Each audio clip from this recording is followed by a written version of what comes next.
Now, this is the situation at hand. This is an individual who is earning 40,000 at the end of the month. Well, he was quite jobless for quite a long time, and then he got this opportunity. He's earning 40,000 after all the deductions.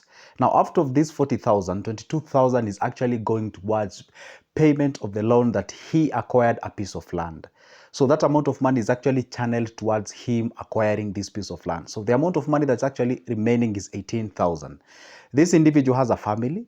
This individual has at least one kid who is in school, and obviously about eating and all other utilities. And now he's supposed to pay this loan for the next 4 years so that at least he can say he now fully owns this piece of land. The question I'm going to post on you on this video is this. I don't want to make us or be judgmental on this case, but the point is this. Is this a good deal or is it not a bad good deal? There is a video that I made previously. I said there's something that I usually don't like it. When you actually service your loan or you're buying a land and you're servicing that specific loan using your salary that you're getting at the end of the month to a point whereby you actually constrict or you actually press that what you call the cash flow. Before you actually give me your answer on the comment section, this is a thing that I would love to put it across to you. There are two things that you're supposed to understand. There is something called cash flow and there is something called, obviously, asset. Now, the question is this. There is no problem with anybody acquiring the asset, and there is also no problem with anybody having what we call the cash flow. One thing that I'm going to ask you as a question is this. Have you ever seen an individual who we can say they are asset rich, but they have actually what we call the asset rich but low cash flow, or they do not have the cash flow?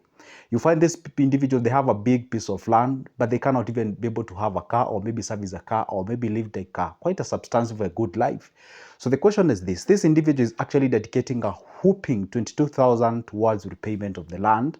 And when I ask him, the whole aim is him to actually acquire the land, build a family home, and have a place where he can actually call the home. This is not actually an old individual. He's an individual who is ranging 29 to 31 or 32 years old, around there. Now, the point is this. At this particular point, are you supposed to focus on what we call the storing money, or are you supposed to focus on what we call the growing money? Because those are two distinctive terms that people tend to confuse in between. There's something called growing money and there is something called storing money. You see, when you're storing money is obviously when you're actually nearing your retirement. Let's say you are from 40 and above. At that particular point, I always tell people, hey, in anything that you do that what you understand. Because I always give a very simple analogy. You at age from 20 to 30, do as many things as you can, all right? And don't play, quite more safer.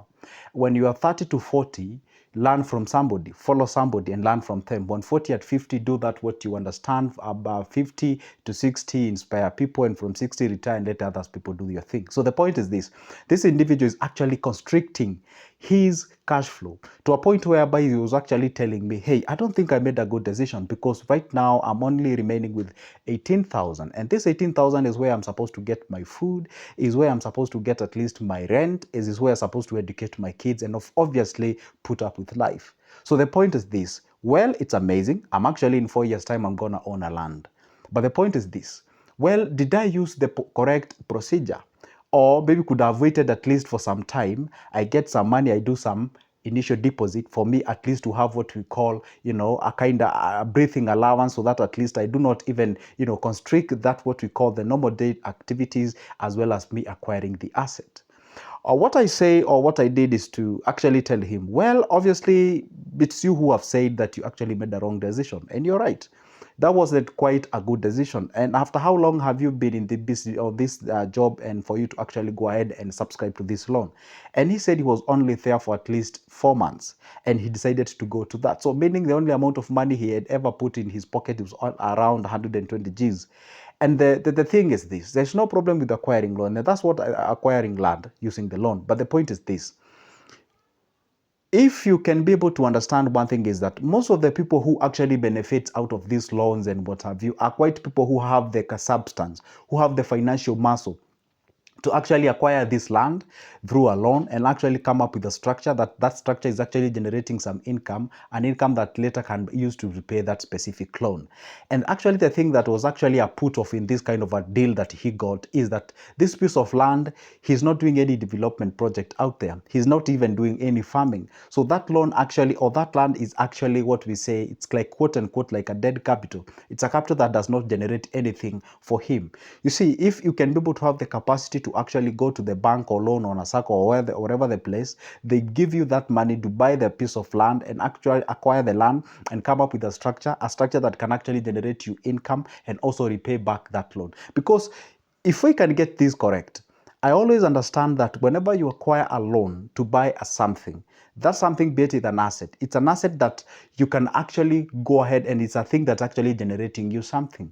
Because one thing you're supposed to, for example, let's say I take a loan and then I buy an asset and then I build some structure there. So the structure that I've actually built there should actually make me something little and actually be in a position to actually help me to repay that specific loan.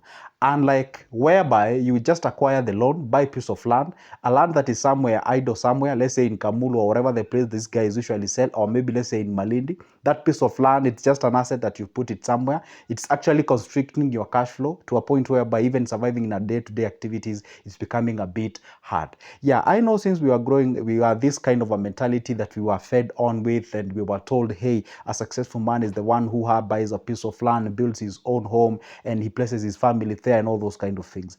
And that's amazing. I love that. And I believe anybody and everyone who is watching this video actually loves that. But when to do it, the timing is where we draw the line.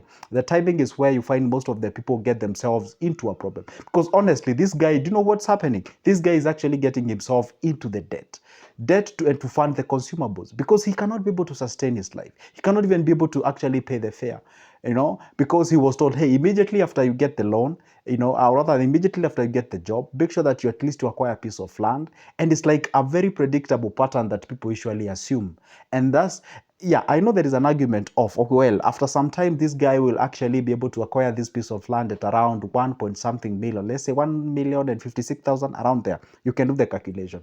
And maybe the guy can actually go ahead and decide to liquidate the piece of land. And after liquidating the piece of land, meaning selling, acquire the 1 million, and then focus on actually investing that money, then focus later on building. But you see the mentality that he has. He wants to acquire the piece of land. After acquiring the piece of land, he build his own home. He doesn't have money to build his own home. After the 4 year, he will actually clear the loan. And then after that, he doesn't even have any money to build that specific home. Then he might be required to again go ahead into getting another loan to build his own home. And this home is not generating income. Again, it means him digging deep into his pocket, meaning the salary, to be able to repay this loan.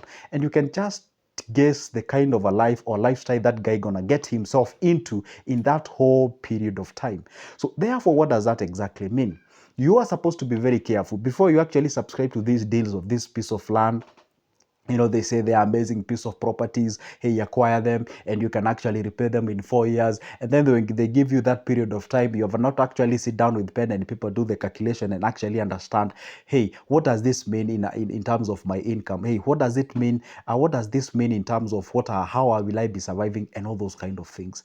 And again, this is the disclaimer. I am not saying buying piece of land using a loan is a bad thing, but it is bad whenever you actually go out there, you constrict your cash flow. You're supposed to have those things running concurrently, because at the end of the day, you cannot go to a mall and do the shopping using a title deed. You need to have money. You need to have cash flow. So it is good if you are in a position that you can be able to balance all those aspects. You can be able to balance your cash flow. You can be able to balance your assets. You can be able to balance all other things, because in that way, your life can be able, or life you should be able to progress and move to the next level, rather than focusing on one thing and then after completing one thing, you still do not have the financial muscle. Yeah, then that means you still need also to go deep into the pocket, get another loan for you to build a home. And obviously you can imagine somebody taking a loan to build a home.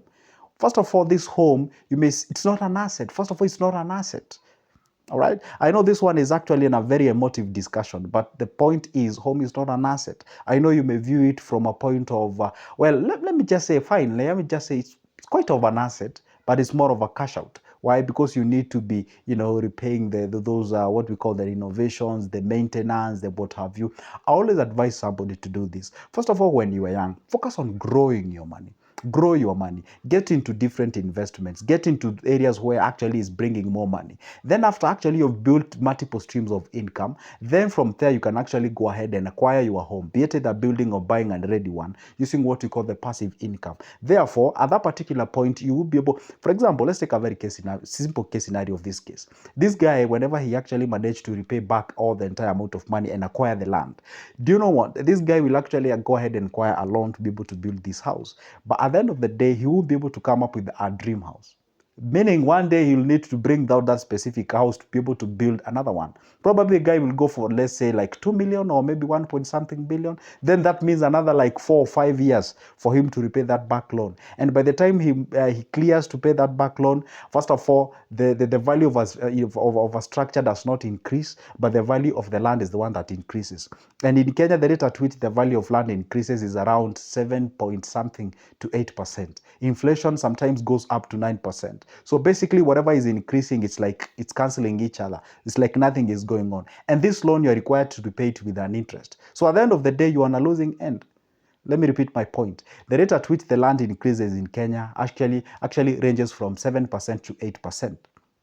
And then inflation in Kenya, except right now, is at around 7.3 or 7.9% as we speak, as of September 2023.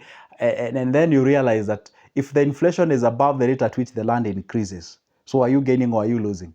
So say they cancel each other. And again, on top of that loan that you're supposed to repay, you're paying it with an interest.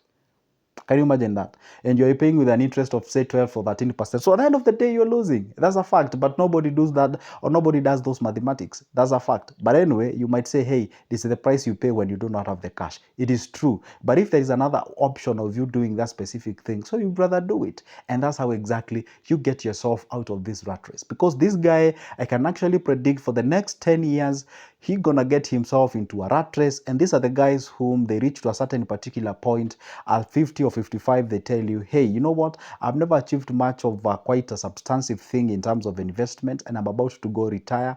I do not know how I can survive, and would you mind help me and how I can be able to get myself out of this? Because you do not have what we call the financial literacy. You do not have what we call the financial understanding.